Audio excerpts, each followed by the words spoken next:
Hello, hello, hello. It feels like ages since we've done this, and it actually has been a while. So no wonder it feels like ages since we've done it. But anyway, Onika Makwakwa here. I am going to be joined by Brenda Madumisa Pajibo.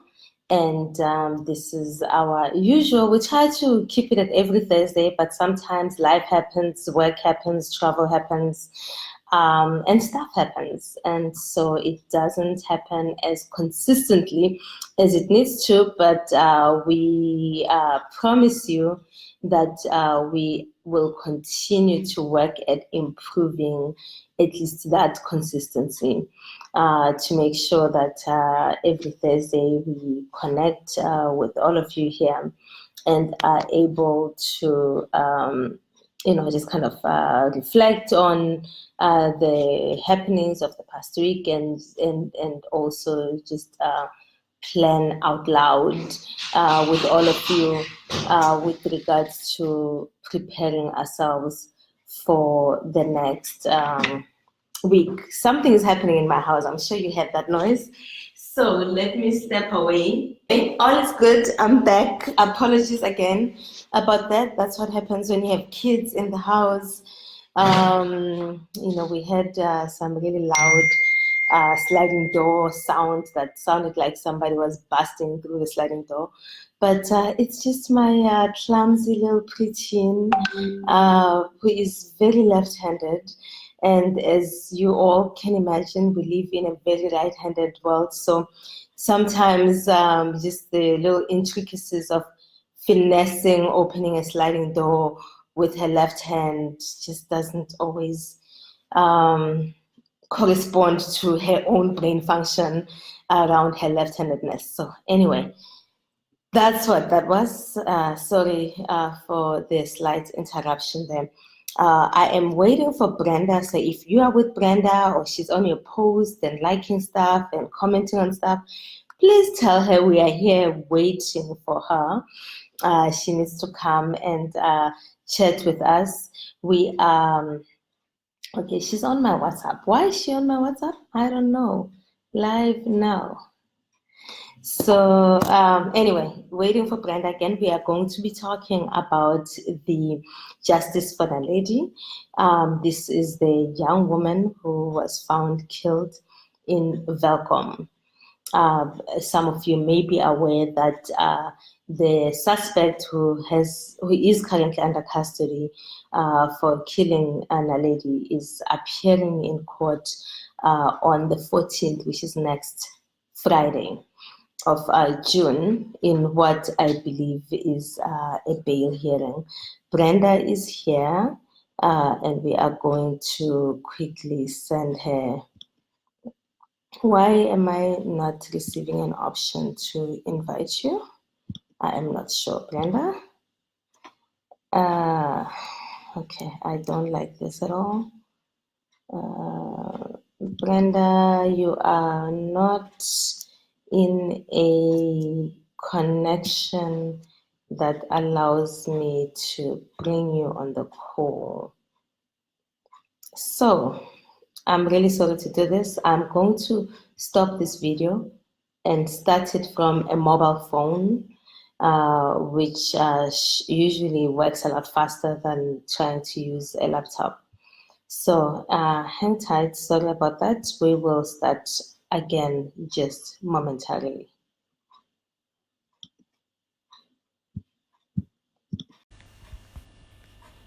Hello, hello, hello, hello.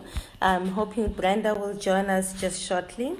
It's me reporting for what's supposed to be our weekly chat on all things feminism, all things GBV, and all things women's empowerment. This is our new home in the Wise Collective page, which actually is the formal name is Wise for Africa. WISE is a collective that focuses on women-inspired solutions for empowerment.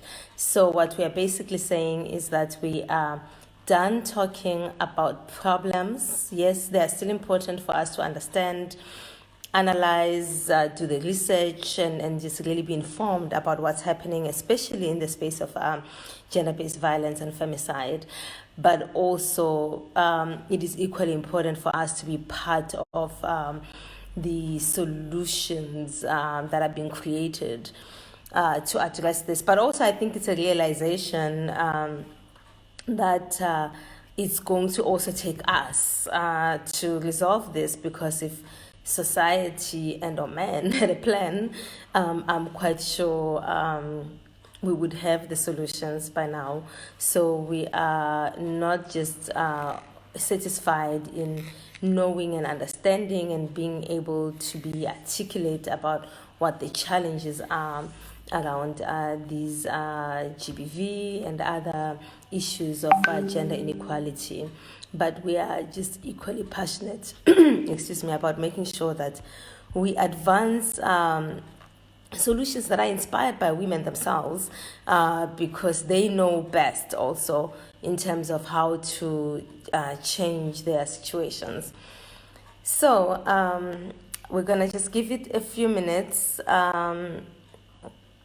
Live again. I'm sending a message to Brenda. If you're somewhere, I always say this, if you're somewhere chatting with her, she's commenting on your post, liking your post, whatever, just shoo her over here and let her know that we are waiting.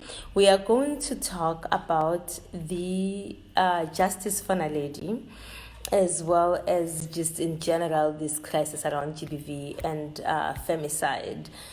Specifically within the context of the case, Naledi is the young woman who I believe was buried this past weekend. She was killed last week in her body found in Velkom. We don't know if that's where she was killed, but her body was found in Velkom in a very deplorable state, including mutilation.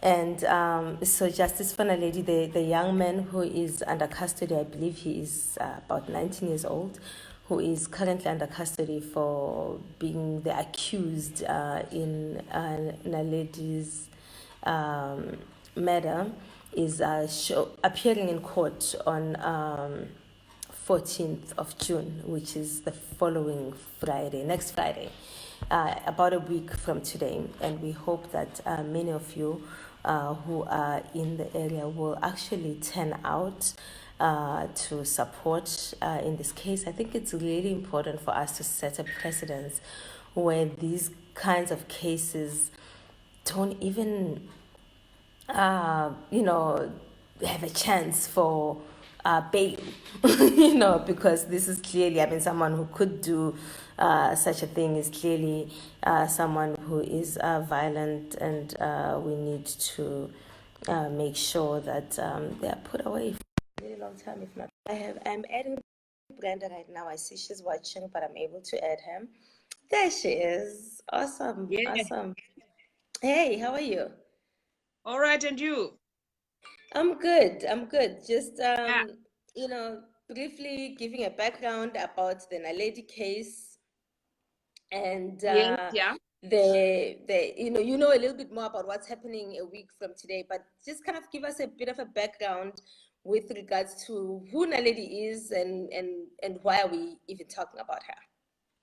All right. Naledi is a young student who was studying at the Goldfields TVET College in Belcom in the Free State, originally from Botherville. If you know, Botherville is a farm area, 50 km from Velcom, right?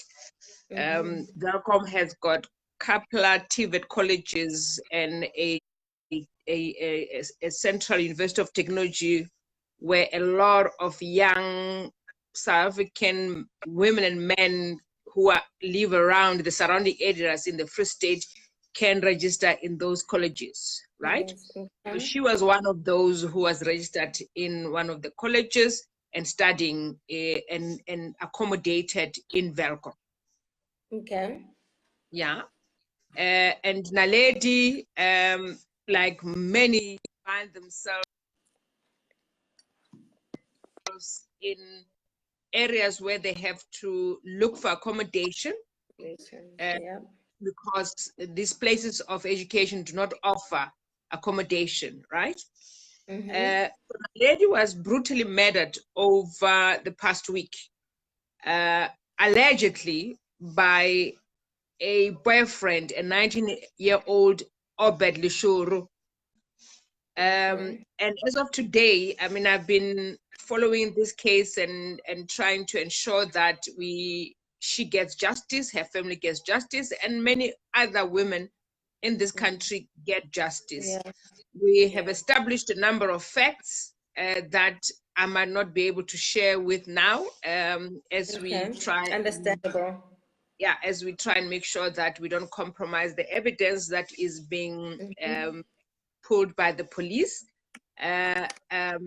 What we know for certain is that the murder weapon is found. All that we wanted to ensure that that murder weapon is not contaminated, so that then we can't say we can't find the DNA, we can't find this. That weapon should be the one that can point to the perpetrator.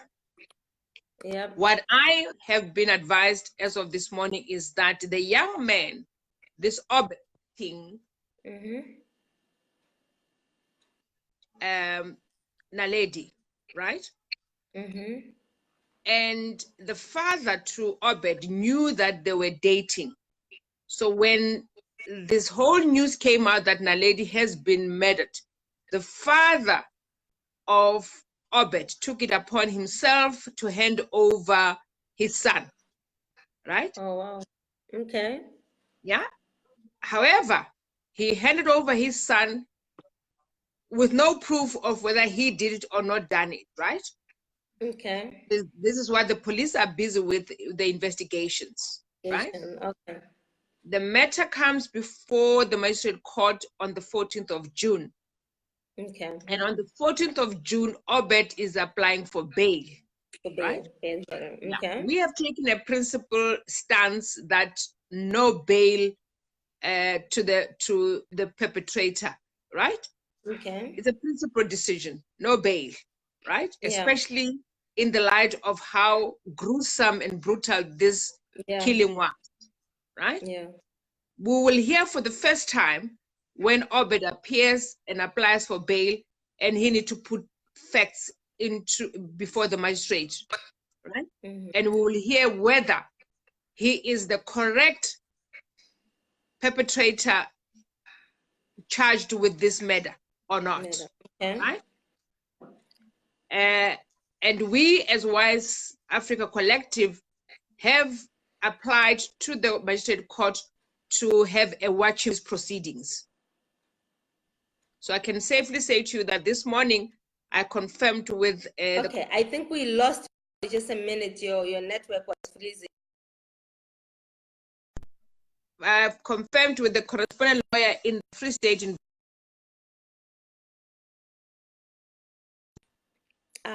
I think to have a watching brief.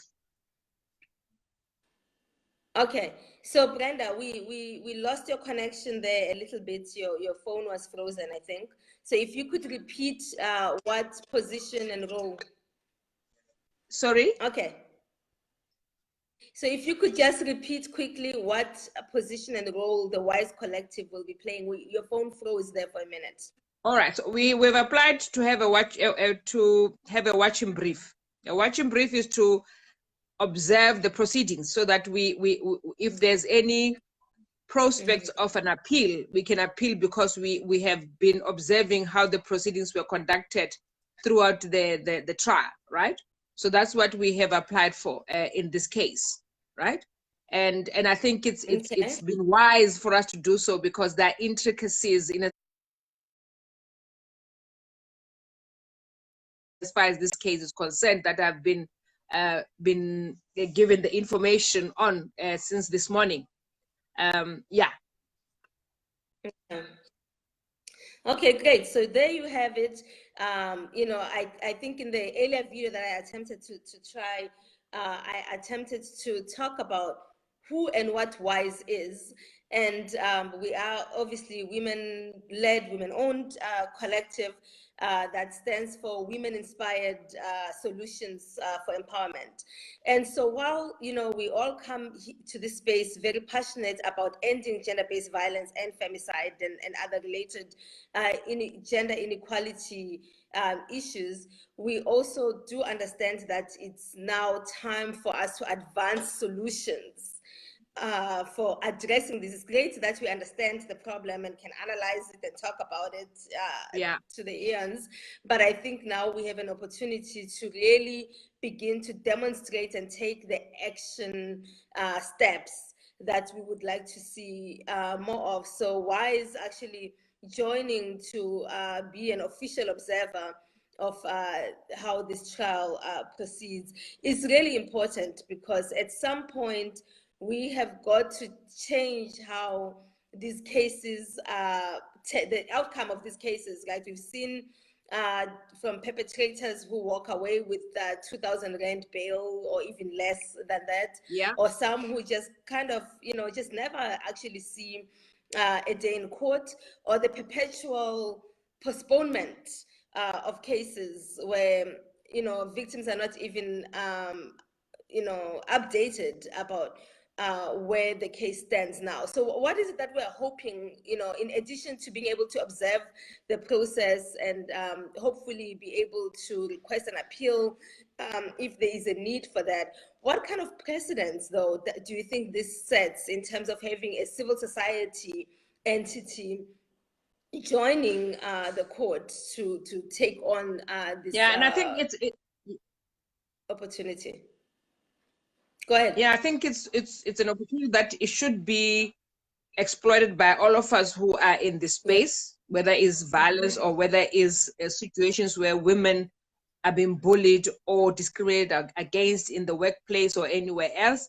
I think we should now be pushing for this kind of activism in the court system, at the labor court, at the CCMA, where women are appearing, so that those who are tasked with the adjudication of the cases are aware that these women have got a pool and a might behind them, that there are sisters behind these women who are going to make sure that justice is served. Yeah, no, absolutely. I mean, I think that we can all agree that the quality of the prosecution in most of these cases, I mean, we can even take the most high-profile one that we all kind of watched with Cheryl Zondi. I think that we can all kind of agree that the prosecuting of these cases has just kind of been, you know, quality that is not desirable and not one that can assure that we begin to win some of these cases and set the kind of precedents in court that we want to have. Exactly. And so we've been on the outside and commenting, being on the outside, and not being able to attack some of these cases head on, because we are limited in terms of what went on, because we were not part of the proceedings from day one. This affords us the opportunity to challenge if, the verdict, if there's a need to challenge the verdict, but also to us to give confidence to the families that are going through such, to be able to know that they can rely on others. Definitely. So here's my question. I mean, after Naledi, I think I've seen two other posts of women who've been murdered. The most recent one, I think, is just a few days ago from Northern Cape. Yes. It seems, I mean, in fact, if you really deeply analyze the speeches that the president has given, that, you know, even the political parties like to pander, clearly, gender-based violence and femicide in particular are a national crisis. But it's I'm struggling to find a response from government that merits how we respond to something that's a national crisis. And, you know, being somebody who lived in Cape Town during the water crisis, I kind of remember the day zero countdown and all of that kind of stuff. I mean, I think all of us as South Africans lived through the road carnage countdown of Easter and December holiday season, because that's how a nation responds to a national crisis, by just really high level awareness driven by government, actually. And I can't help but feel the same kind of hopelessness all over again that we felt around this time a year ago, which actually inspired the total shutdown march on August 1st. What more do you think? I mean, I don't want to completely give up on government doing anything. I think that we need to continue to expect and demand that they treat this as a national crisis. Do you think we're at that state where we need to have very visible countdown? I mean, I can give you this week alone 3 images of Black women who've gone missing, found dead. I'm sitting with two other women, one who was raped in Hammanskraal, and fell pregnant out of that rape, and the police wanted to take the DNA, and they said that she must wait for the child to be born. The child was still born, and the DNA was taken. Till today, no response from the police on whether the DNA has been we know that the DNA has been collected, but we analyzed, but we don't have an answer on whether they're proceeding with the case because they have found the perpetrator or not, right? And then you have another woman from Rustenburg who was sexually assaulted, who also reported the case, even complained and has lodged a complaint against the police, and no answer, right? So I think what we have not done as activists in this space is to tell government, when we say it's a national crisis, what do we think should be your response? Yes, exactly. So we have not done that. So we keep on saying it's a national crisis, but we have not told them how they should respond to the crisis, right? And unless we do that, because I think even themselves, they're not sure how to respond because they've not heard from us, right? They might be thinking if they do respond, they will then be taken to task that that's not the response that we are looking for. And maybe then it's critical that we set out what are those emergency interventions that we require in order to arrest GBV and femicide in South Africa. In South Africa. Wonderful. Well, we've got quite a few people who are watching right now. If you have any questions, please drop them in the comments. If I'm able to see them, we'll try and respond to them. And comments as well. I'm sure in addition to the examples that we've shared, you also probably have other examples that we are not even aware of. But are we, Brenda, are we at a time where we need a daily countdown? I mean, it just seems to me that it's also quite exhausting to be fighting this ignorance. It's not even ignorance, actually, this denialism about the numbers and just how pervasive this scourge is. Yeah, no, it's I think it's we want to pretend that it's not happening because we don't want to hear about it. So I think a national countdown on a daily basis where we find a way of South Africa getting to know on a daily basis how many women are abused, are violated sexually, emotionally, financially, and otherwise, right? Unless you do that, it does not register, right? We'll keep on saying 1 in 2, 1 in 5, but are we for real, or are we? And do we know for certain that when you say 1 in 5, is that is actually the case? It might be 1 in 20, for instance, right? And there's quite. I mean, we know that with this, there's quite a number of cases that go unreported because we've made it so hostile for anyone to report these kinds of cases. So I think it's really twofold for me. One, it's about making sure that we are counting and we are making people aware that this is a national crisis, and on a daily basis there are several instances. But also to begin to work on the legal and criminal justice system that gives real access for women to be able to report these kinds of instances. I mean, I think for you know that we're trying to approach and attack GBV and femicide holistically, right?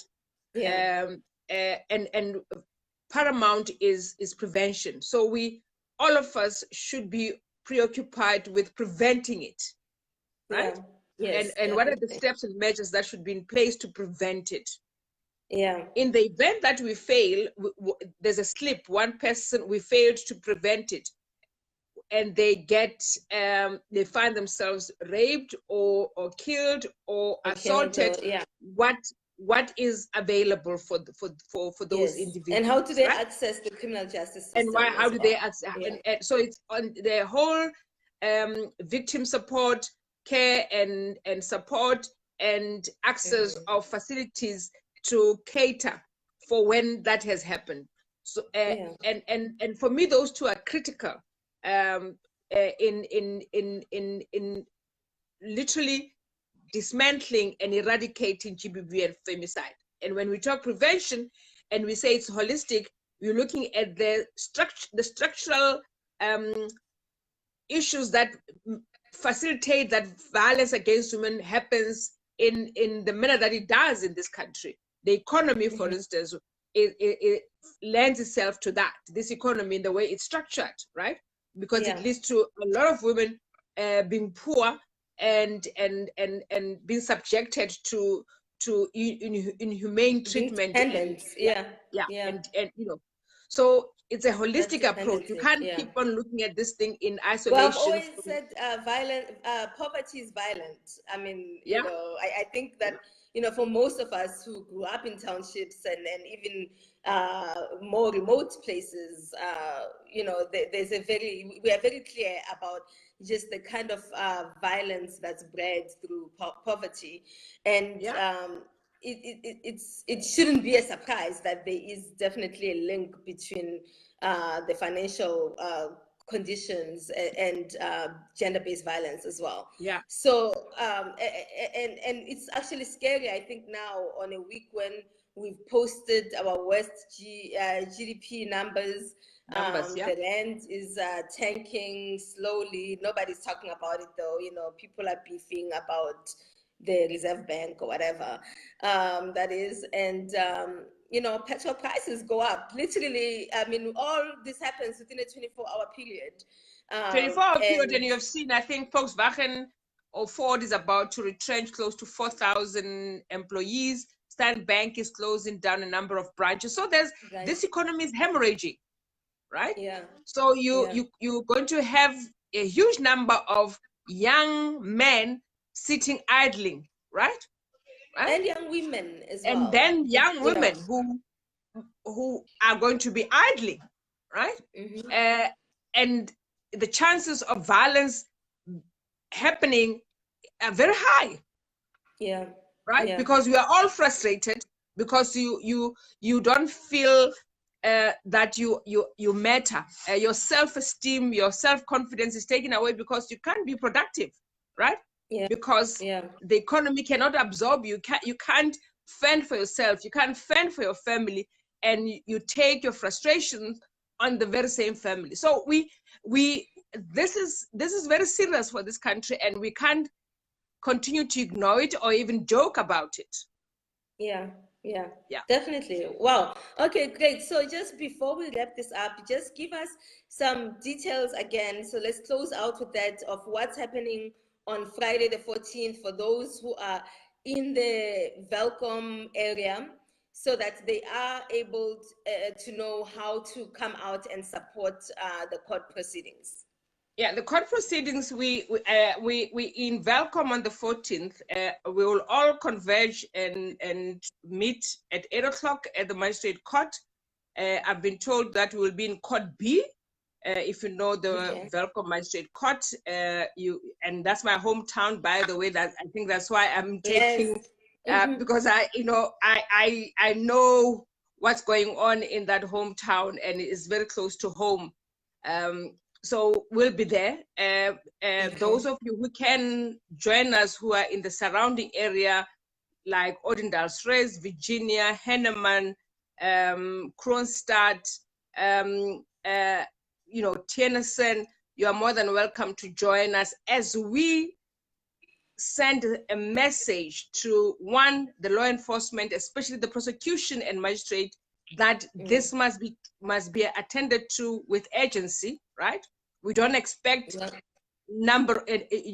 delays, right? Yes. We expect that the police have gathered the evidence, and the trial can start in earnest soonest, right? And that we will be watching the conduct of the police, the magistrate, and the prosecutor as they attend to this case. Bail, we are opposing that bail application, and it really depends on the facts that will be placed before the magistrate court on the 14th. Great. There you have it. Pinky says emergency action is the 24 demands. And yes, I agree, Pinky. And so there you have it. June 14th, Welcome Magistrate Court B. Please come out, do some signs, be there to support Justice for Naledi is the hashtag. If you're looking for more information, just do the hashtag Justice for Naledi. Please don't share the video that we're hoping it's been completely removed from social media by now. But let's not share fake news, fake video on this, because it's really important to not have this very critical case get buried underneath fake news and get dismissed because of fake news that's out there. Thank you so much. Continue to comment below, and we'll come back in a day or so or later today and answer any questions or comments that any of you may have. Thank you so much, Brenda. Let's try and do this again next week. No, I don't think we should actually be subject to Thursdays. I mean, if there's a burning issue, I think we should deal with it. There's a topic that I want us to deal with, and I will talk to you offline about it, because someone tagged me on it on Facebook. It's an older woman who is in her 60s, and she had a conversation with her daughter, who just believes that this generation of women, me included, that we have failed them as young people because we keep on apologizing for patriarchy. Okay, so yes, we should have this conversation, but remember, I'm young. And I would like to have a young woman. I'm young at heart. You are the generation that I'm talking about, a generation between 20 and 35 that just feel that we have let them down by continuously protecting and defending patriarchy instead of standing up and fighting this misogyny and patriarchy in the manner that they expect let's us do to that. do. Maybe we have a mother-daughter conversation. And that would be good. Some other pairs to have this conversation with us as well. Yeah. Awesome. Yeah. So, but hopefully we can do a live video from the courthouse on. No, we'll cross live on the day. Okay, excellent. Thank you so much, and right. everybody, cheers.